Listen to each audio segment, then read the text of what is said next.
না না, আমার তো উল্টো মনে হয়। আমার মনে হয় সবার যদি তার কাটতে শুরু করে তাহলে তো অসুবিধা হয়ে যাবে। মানে কিছু লোকের তার তো জোড়া থাকা দরকার। In a world full of তার কাটাস, আমার তো বিশ্বাস যে বেশিরভাগ মানুষেরই তার কাটা। তার মধ্যে কিছু এমন মানুষেরও খুব প্রয়োজন যাদের তারটা এখনো জোড়া লাগা আছে। আমার অন্তত সেটা মনে হয়। ইউজার হিসেবে নতুন রোলটা নেওয়ার পর কি তোমার তারটা কেটে গেছে? সম্পূর্ণ। এই জীবনে প্রথমবার বোধহয় আমার তার কাটলো সেটা। বাট একজন প্রডিউসারের প্রচুর দায়িত্ব, প্রচুর রেসপন্সিবিলিটিস, প্রচুর প্রেশার। অভিনেতা হিসেবে কাজ করার সময় এই সবটা আমরা দেখতে পাই না, বুঝতে পারি না। আমি একটু আগেও বলছিলাম যে যদিও আমার সঙ্গে অভিনব ছিল, ওর এক্সপিরিয়েন্স আমার খুব কাজে লেগেছে। We share the responsibility together. But তারপরেও বলবো যে এই কাজটা করার পরে আমার প্রত্যেকজন প্রডিউসারের প্রতি ভালোবাসা, তাদের প্রতি রেসপেক্ট এবং তাদের প্রতি সহানুভূতি সবটাই অনেক বেড়ে গেছে। আচ্ছা বিক্রম, তো তুমি রিয়েল লাইফে কতটা তার কাটা? আমি না রিয়েল লাইফে একদমই তার কাটা না বলি আমার মনে হয়। আমি আমি একটু আগে বলছিলাম তার মানে তার কাটা মানুষরা খুব ইন্টারেস্টিং হয়, খুব এন্টারটেইনিং হয়। আমি খুব বোরিং, সুতরাং আমার তো তার কাটা নয়, আমার আচ্ছা, তারটা এমন জোড়া। কোনো ইনসিডেন্ট আছে যেটা করার পর বন্ধুরা বলেছে যে তোমার তো পুরোপুরি তার কাটা? এই শুটিং এর সময় 100 বার বলেছি। এই শুটিং এর সময়, এই শুটিং এর প্রি প্রোডাকশনের সময়, পোস্ট প্রোডাকশনের সময় আমার ডিরেক্টর, আমার চ্যানেল, আমার প্রডিউসার প্রত্যেকে বলেছে নানান সময় যে আমার তারটা কেটে যাচ্ছে। বা আমি সেটাই বললাম যে প্রবাবলি জীবনে প্রথমবার প্রডিউস করতে এসে বোধহয় আমার তারটা অল্প কাটছিল। এখানে তো তোমার বন্ধু তোমাকে সামলাচ্ছিল, তুমি কখনো এরকম কোনো বন্ধু তার কাটা বন্ধুকে সামলেছো? হ্যাঁ হ্যাঁ, এই অভিনব আমার ছোট্টবেলাকার বন্ধু, আমার কো প্রডিউসার এই সিরিজে। আমি আর অভিনব পাশাপাশি বাড়িতে বড় হয়েছি। দীর্ঘ 36 বছরের বন্ধুত্ব আমাদের। We have been friends for 37 years, 37 বছরের। তো আমার দেখা সব থেকে তার কাটা মানুষগুলোর মধ্যে একজন। ওকে তো সামলাতে হচ্ছে এত বছর ধরে। উনি দীর্ঘদিন ধরে যেভাবে যা যা করেছেন, যেভাবে হ্যান্ডেল করেছেন, সে নিয়ে অনেকেই অনেক কথা বলেছে অলরেডি। আমার আলাদা করে না বললেও চলবে, বাট এটা তো সত্যি যে প্রচন্ড ভয়ের একটা সিচুয়েশন উনি ক্রিয়েট করে রাখার চেষ্টা করেছেন দীর্ঘদিন আমাদের ইন্ডাস্ট্রির মধ্যে। কথায় কথায় অভিনেতাদের, ডিরেক্টরদের, টেকনিশিয়ানদের নাকি উনি ব্যান করে দেবেন। এবং আমরা অনেকেই যাদের পরিবার আছে, যাদের সংসার আছে, যাদের কাজ করতে হয়, যাদের খরচা সামলাতে হয়, দায়িত্ব আছে, তারা এই ভয় পেয়ে পেয়ে কাজ করেছি যে বাবা পান থেকে চুন খসলেই বোধহয় ব্যান করে দেওয়া হবে। এক্সট্রিমলি থ্যাঙ্কফুল যে ওরকম একটা মানুষ এই মুহূর্তে আর এটা বলার জায়গাতেই নেই, অধিকারই রাখেন না, আগেও অধিকার ছিল না, এখনো রাখেন না, যে উনি কথায় কথায় অভিনেতাদের, প্রডিউসারদের, ডিরেক্টরদের ব্যান করে দিতে পারেন, শুটিং বন্ধ করে দিতে পারেন। Very thankful. হ্যাঁ, I am very thankful. Bikram দা, তোমার প্রযোজনায় প্রথম ছবি, তুমি একটা পোস্ট করেছিলে যে তুমি প্রযোজনা থেকে সরে যাচ্ছ, তারপরে কি সবটা একটা সরল লেখা এলো? আমি বললাম যে এই জীবনে প্রথম আমার তার কাট ছিল প্রডিউসার হওয়ার পরে। তো তার তো প্রতিফলন থাকবে না, মানে তার তো রেজাল্টও থাকবে কিছু। তো ওটা কি প্রতিফলন ছিল? আহ, নিশ্চয়ই কিছু ছিল, ডেফিনেটলি। বাট আবার জোড়াও লেগেছে, আমরা আবার কাজ শেষ করছি। It has been a great experience. আমি বারবার বলছি যে জি5 এই মুহূর্তে দাঁড়িয়ে বাংলার সব থেকে সাহসী প্ল্যাটফর্ম। এবং তারা যেরকম ধরনের কাজ করতে দিচ্ছেন, করতে ইন্সপায়ার করছেন আমাদের, সেই কাজগুলো এই মুহূর্তে কলকাতা শহরের অন্য কোনো প্ল্যাটফর্ম করতে অ্যাপ্রুভই করবে না। মানে এরকম একটা out and out action, dark comedy দিয়ে মোড়া একটা কমার্শিয়াল সিরিজ। যেটা একটু আগে আমাদের হোস্ট বলছিলেন যে আমরা তো এনে জানতাম যে বড় স্ক্রিনে লার্জার দ্যান লাইফ সিনেমা হয়, বাট সিরিজের ক্ষেত্রে যে এরকম একটা action pack larger than life series create করা যায়, তার জন্য আমি এক্সট্রিমলি থ্যাঙ্কফুল টু জি5। একটা বিষয়। না, আমি কোথাও দেখিনি এরকম কোনো কথা হয়েছে, কারণ এটা তো এর পিছনে কোনো সত্য নেই, সুতরাং এমন কথা হয়ওনি। আমার কানে তো অন্তত পৌঁছয়নি। এই সামনে দাঁড়িয়ে আছি আমি এবং অভিনব, আমরা দুজন প্রডিউসার। জি5 টাকা দিয়েছে, আমরা বানিয়েছি। অন্য কারুর এটার মধ্যে তো ইনভলভ হওয়ার কোনো চান্সই নেই, কোনো কারণও নেই, কোনো প্রয়োজনও নেই। একদম শূন্য থেকে কিছু একটা শুরু করা, একটা ব্ল্যাঙ্ক ক্যানভাসে একটা নতুন কিছু ক্রিয়েট করার জন্য একটু তার কাটা হতেই হয়, একটা অন্য ডাইমেনশনের সাথে কানেক্টেড থাকতে হয়। But that's different. সত্যি এই টিম, যেটা এন্টায়ার তার কাটা টিম, আমাদের পরিচালক শ্রমিক, দীর্ঘদিনের বন্ধু, একসাথে আমরা অনেকগুলো কাজ করেছি। I really trust him as a makeup. এবং তার সাথে আর একটা কোলাবোরেশনের যখন সুযোগ পাই তার কাটার মতন একটা প্রজেক্টে, ভীষণ এক্সাইটেড ছিলাম সেই মুহূর্ত থেকেই। এবং যাদেরকে কো অ্যাক্ট্রেস হিসেবে পেয়েছি, সত্যম, দেবেশদা, জয়দীপ্তা, চ্যাং, বিক্রম, সুস্মিতা, এভরিওয়ান এভরিওয়ান ভীষণভাবে ইনভলভ থেকে যত্ন নিয়ে আমরা কাজটা তৈরি করার চেষ্টা করেছি। যেরকম মজা রয়েছে, এরকম রিয়েল র অ্যাকশন বাংলায় দেখা মানে বাংলায় আগে দেখাই যায়নি, তো সেইটা দর্শকে নিশ্চয়ই এনজয় করবে। এবং তার সাথে যে মজার ডায়লগ, যে সিচুয়েশনস গুলো তৈরি হয়েছে, সেটা সবকিছু মিলিয়ে খুব এন্টারটেইনিং একটা প্রজেক্ট। আর আমি খুব এনজয় করেছি এবং ভীষণ আশাবাদী এই প্রজেক্টটা নিয়ে। 12th জুন জি5 বাংলায় চলে আসছে তার কাটা, সো প্লিজ ওয়াচ। প্রিয়াঙ্কারি, এই যে বিক্রমদা তোমাকে স্টেজে বললো শহরের সব থেকে বড় তার কাটা, I take it as a compliment, একদম। খুব যত্ন নিয়ে বহু বছর বহু পরিশ্রম করে এই রেপুটেশনটা তৈরি করতে হয়েছে। সো আমি রিয়েলাইজ করেছি যে I need some time alone as well. মানে আমার জন্য যেমন সোশ্যালাইজ করা, যেমন কাজে থাকা সবার সাথে, সেটে থাকাটা আমি ভীষণ এনজয় করি। তো তখন আমি আই এম ভেরি জেনুইন। তো সেইটা যেমন আমি এনজয় করি, তেমনই আমার হোম বডি, আমার একা থাকা, বাড়িতে থাকা, সেটাও খুব ইম্পর্টেন্ট। তো আমি যখন যেটা করি সেটা খুব মন দিয়ে করার চেষ্টা করি। যখন আমি সেটে আছি তো আমি কাজের কথা ভাবছি, বাড়িতে যখন আছি তখন হয়তো আমি ফোন অফ করে রেখে দিয়েছি, ফোন ধরি না। সো বাট সেই সবকিছু মিলিয়েই আমি। এবং তার কাটাটা তো বিশাল একটা কমপ্লিমেন্টই ধরবো আমি। Thank you, and I enjoy being that. আমার মনে হয় সবারই একটু তার কাটা না থাকলে খুব বোরিং হয়ে যাবে ব্যাপারটা। সহজ জীবনে আসার পর কি ক্রেজিনেসটা প্রিয়াঙ্কা দীপ আরো বেশি? একটু আস্তে কি হচ্ছে না, সেটেল হয় না, লাইটটা গাঢ়। লাইটটা গাঢ় হচ্ছে, ডিস্টার্ব হচ্ছে। প্রিয়াঙ্কা একটু আগে যে প্রশ্নটা করলাম, তোমার যখন একদমই টার্গেট জীবনে নিজেকে কিভাবে শান্ত রাখবে? ওকে, সো তার কাটে কেন? অ্যাপারেন্টলি আমি রিয়েলাইজ করেছি, যেমন এই গরমের ওয়েদারে আমি রিয়েলাইজ করেছি যে যখন বেশি গরম লাগছে তখন হালকা করে তারটা কাটতে শুরু করে, খিদে পেলে তার কাটতে শুরু করে। আর আমি ওই বললাম যেটা, যে আমি একটু আমার একা সময় কাটানোটাও খুব দরকার। তো সেটা আমার জন্য খুব প্রয়োজন। সেটা যখন অনেক দিন হয়ে যায় পাচ্ছি না, ঘুরতে যাওয়া হচ্ছে না, নিজেকে একটু প্যাম্পার করা বা ট্রিট দেওয়া হচ্ছে না, তখন হালকা করে তারটা কাটতে থাকে। তো সেটাই করি, নিজের জন্য একটু সময় বার করে নিই, নিজের মন ভালো থাকবে সেটা কিসে নিজেকেই রিয়েলাইজ করতে হবে, সেটা করি। তাহলে হালকা করে আবার তার কেটে জুড়ে যায়। যেটা জিজ্ঞেস করছিলাম, সহজ জীবনে আসার পর কি ক্রেজিনেসটা আরো বেড়ে গেছে ছেলের সঙ্গে? Absolutely, absolutely. আমি টাচুড, আমি থ্যাঙ্কফুল যে সহজও ইকুয়ালি তার কাটাই জন্মেছে এবং ও আরো ইন্সপায়ার করে। আমরা চেষ্টা করি নিজেদের এই এই ক্রেজিনেসটাকে এনকারেজ করতে।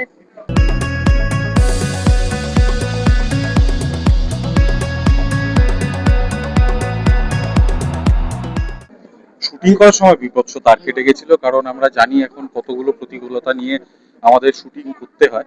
তো সেই সময় ভালোই তার কেটেছিল, কিন্তু এখন আফটার মানে যখন ডাবিং এ দেখলাম প্রজেক্টটা, স্টেজেও বললাম যে মানে আফটার ডাবিং আমার মনে হয় যে এই ক্যারেক্টারটা এমন একটা ক্যারেক্টার যেটা হয়তো ভিড়ের মধ্যে হারিয়ে যেতে পারে, কিন্তু চেষ্টা করেছি যাতে যে এসেন্সটা তৈরি করেছে রাইটাররা এবং ক্রিয়েটাররা সেটা রেখে যাতে আমি ক্যারেক্টারটা করতে পারি। And I think that it has worked really well, মানে thanks to Bikram as well. মানে যেহেতু আমার মোস্ট অফ দ্য সিনস বিক্রমের সাথে, তো ওই ক্যামেরাটাইটা তৈরি হয়েছে বলে আমার মনে হয় যে ইট উইল মানে people will love this duo আর কি, অগ্নি আর বুম্বার। পুরো পাশাপাশি অন্যান্য ওয়েব সিরিজ গুলোতে না, অন্যান্য ওটিটি প্ল্যাটফর্ম গুলোতেও যেহেতু কাজ করেছো, এবং বিক্রম দা বলছিল এখানে তার কাটার মতন কাজ মানে জি5ই করতে পারে, তুমিও কি এটাকে সহমত, এবং যদি সহমত হও কেন? সহমত তো বটেই, কারণ তারকাটা তো জি5ই করছে, এবং আমরা এই বছরের শুরু থেকে কালীপটকা দেখেছি, আবার প্রলয় 2 দেখেছি, গণশত্রু দেখেছি। সো এই এই ধরনের সিরিজগুলো মানে অনেকটা সাহস লাগে এইগুলো করার জন্য, কারণ সব সময় যে অডিয়েন্স রিসেপটিভ হয় এই এই ধরনের কাজে সেটা তো না। মানে ফুল অন অ্যাকশন আছে, ইয়ে আছে, অনেক স্ল্যাংস ইউজ করা আছে, তো সেইগুলো অনেক সময় মানুষ দেখতে নাই পছন্দ করতে পারে। কিন্তু তাও সাহস করে যে এই ছবিগুলো করা, এই সিরিজগুলো করা, সেটার জন্য অবভিয়াসলি মানে ZEE5 is kind of a pioneer who মানে came ahead and did this kind of series আর কি। প্রত্যেকের জীবনে তো এরকম একজন করে বন্ধু থাকে, সুতরাং না তোমার জীবনে এরকম কলেজ লাইফ বা এখনো পর্যন্ত আমার থেকে জীবনে যাওয়া কোনো প্রচুর এরকম তার কাটা বন্ধু আছে, তাদের এখনো তার কাটাই আছে। তো মানে এগুলো নাম করে আমি বলতে পারবো না, মানে তারপর তারা আমাকে গালাগালি করবে। কিন্তু হ্যাঁ, এই এই সিরিজটার ব্যাপারে বলতে গেলে আমি সত্যি কথা বলছি, এখন এতক্ষণ ধরে স্টেজে দাঁড়িয়ে মনে হয় অনেক কিছুই যে মেড আপ বলছি আমরা, বা সবাইকে শোনানোর জন্য বলছি, কিন্তু এরকম একটা সিরিজ তৈরি করার জন্য প্রত্যেকটা মানুষের তারটা কাটতে মানে কাটা থাকতে হয়, না হলে এরকম সিরিজ তৈরি করা যায় না। So we are very thankful যে এরকম একটা ফ্যামিলি তৈরি করতে পেরেছি আমরা থ্রু তার কাটা, এবং আমরা যাতে ভবিষ্যতে আরো এরকম কাজ করি। So let's wish for that আর কি। অ্যান্ড আমার মনে হয় যে আমি একটা কথাই জাস্ট মানে নিজের চরিত্রের ব্যাপারে বলতে চাই, সেটা হচ্ছে গিয়ে যদি বুম্বা বাগচির মতন একটা বন্ধু থাকে ইয়ের কাছে, অগ্নির মতন একজন তারকাটার কাছে, তাহলে আমার মনে হয় মানে তাদের জীবনগুলো অনেকটা সুবিধার হয়, এবং ঠিক পথে চালনা বা ঠিক জিনিসগুলো করানো, এগুলো এগুলো কোথাও গিয়ে তার প্রায়োরিটিজের মধ্যে পড়ে। সো সেখানেই বুম্বা বাগচির ঢোকা এবং অগ্নির জীবনে আসা এবং অগ্নির জীবনকে কিছুটা হলেও পাল্টানো আর কি।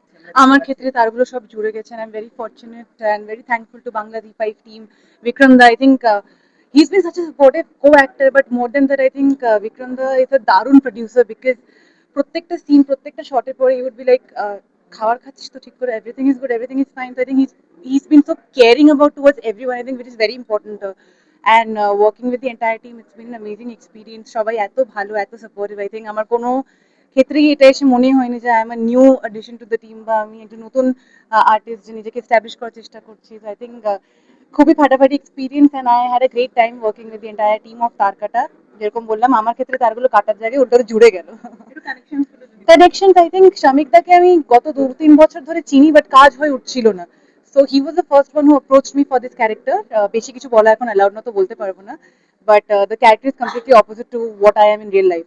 So playing this character was very challenging, কারণ ওর অনেকগুলো ট্রানজিশন ছিল লাইফের মাঝখান দিয়ে। তো I think first for me was the physical transformation, যেটা আমি করতে হয়েছিল। সো আই থিঙ্ক পোস্টারটা দেখে বোঝাই যাচ্ছে যে it's a very junky kind of a character. তো ওটার জন্য একটা ফিজিক্যাল ট্রান্সফরমেশন দরকার ছিল। তো আমি একটা খুবই অদ্ভুত ডায়েটে ছিলাম কয়েকদিন, to look a certain way, to feel a certain way, so that certain scenes feel real to me. আর তারপরে আই থিঙ্ক অডিশন দিয়েছিলাম রোলটা ক্র্যাক করে। আমি মানে বুঝতে পারছিলাম না রোলটা ক্র্যাক করলাম কিনা, but ultimately when I got the call I was very happy. Then I got to know that Vikram da is also part of the project. He's producing the film. I think Priyanka দির সাথে আগে মৃগয়াতে কাজ করেছিলাম, but যেরকম বললাম screen share করার opportunity এখন অব্দি হয়ে উঠতে পারেনি। But I think she's an amazing actress and I've always looked up to her since my teenage days. I think সবাইকে টিনেজ ডেজ থেকে দেখে এসেছি, সবার সাথে এখানে একসাথে এই টিমের পার্ট হয়ে আমার খুব ভালো লাগছে। আই থিঙ্ক তারগুলো যেরকম বললাম কাটার জায়গায় জুড়ে গেল। তো চ্যাং এর সাথে আমি একটু আগে যেরকম বললাম, আমি যখন মিস ইন্ডিয়ায় পার্টিসিপেট করেছিলাম, he was the one hosting that night, so he announced my name as the winner. So I think এখান থেকে যখন জানতে পারলাম চ্যাং is also going to be a part of this project, and I'm going to work with him, I think it was a great news to me as well, because তখন আমি ভাবলাম যে ঠিক আছে, everything is like destiny, সবকিছু হয় আমরা ভাবি যে হঠাৎ হঠাৎ করে হচ্ছে, but I think for everything there is a reason, and connections মানে আগে থেকে সব উপর থেকে ঠিক হয়ে থাকে। আই থিঙ্ক সবার সাথে এসে একসাথে কাজ করে, সত্যমদার সাথে, Ayush, Tathagata, everyone has been such a supportive co-actor in this journey. I think সবাই একসাথে না হয়ে মানে যদি একসাথে না হতো আজকে, আই থিঙ্ক তার কাটার মধ্যে একটা ক্রেজি জার্নি হয়ে উঠতে পারতো না। তো সবাই প্লিজ বাংলা জি5-এ 12 তারিখ অনওয়ার্ডস, 12 জুন অনওয়ার্ডস তার কাটা দেখতে। Thank you.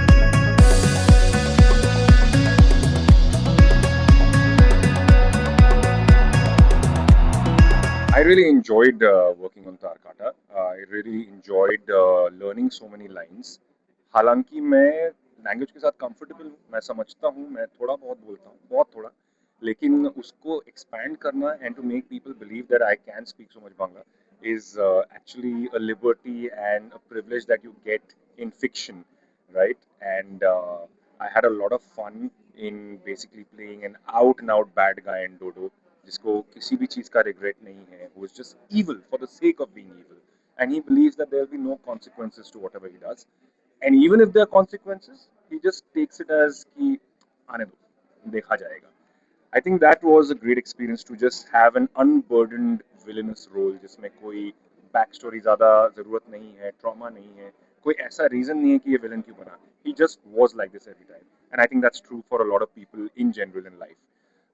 Apart from that, actually getting to collaborate once again with my very close friend Victor, and we've done a lot of work before in Hindi also. Now to start that in Bangla, and I think he had the faith that one, I will do a good job, and two, the whole एक जो project का सबका एक wish है और एक desire है कि we make it better and bigger and different from all the other Bangla series, specifically action comedy series that are out there. वो जो एक था, I think the team collectively also believed that having me would add to that.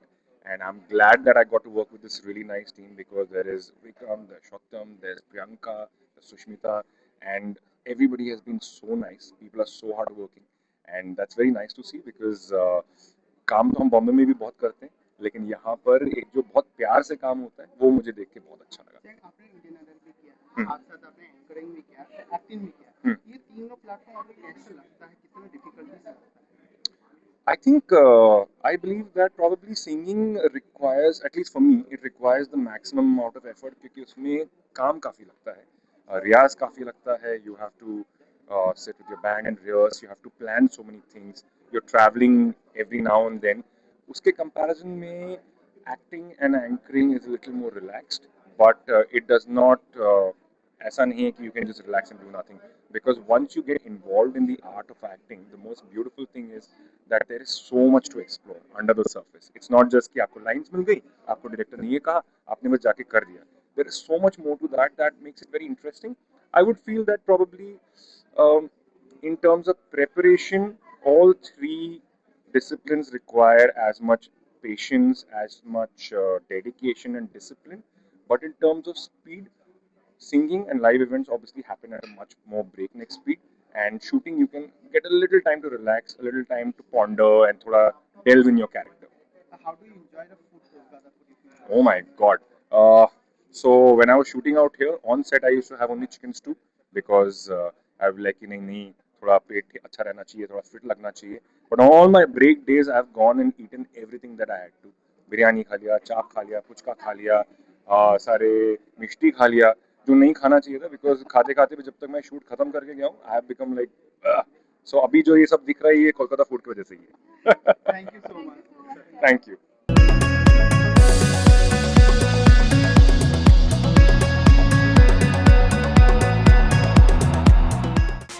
Tollywood focus Kolkata চ্যানেলটি আপনাদের ভালো লেগে থাকলে like করুন, সাবস্ক্রাইব করুন এবং অবশ্যই আপনাদের পছন্দের ভিডিওটি শেয়ার করুন.